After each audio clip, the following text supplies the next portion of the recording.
They're conditions appropriate for a dilapidated warehouse, not one of Sydney's major hospitals.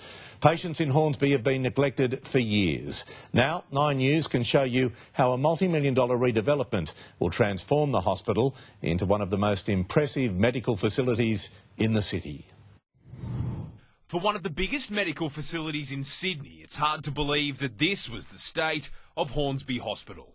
Cramped, mouldy and impossible to work in. When you outgrow a facility, you end up going and seeing someone in the waiting room, bringing them in, seeing them, putting them back in the waiting room, walking around, trying to find stuff you need. Doctors won't have to worry much longer because this is what more than $300 million is getting them. And it's a different world. New waiting areas, coffee shops, an expanded emergency department, indoor-outdoor areas, intensive care and cardiac wards, plus additional MRI machines and more services for children. Labor's neglect of our hospital was nothing short of criminal.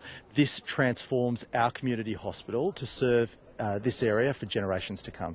The hospital has been here since the 1930s and staff have been fighting long and hard to get some proper funding. So they, along with politicians and builders, put the first shovel in the ground to get on with it. It just means that people can have their medical services within their community without driving through, down the Pacific Highway to the Royal North Shore. The new facility will open in 3 years' time. There was some initial concern that it may not go far enough, but the Premier has a secret stash of cash to do even more.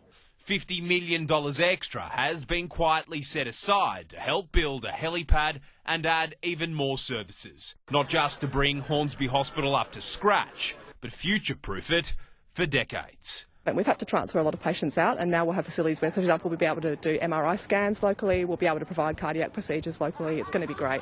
Chris O'Keefe, 9 News.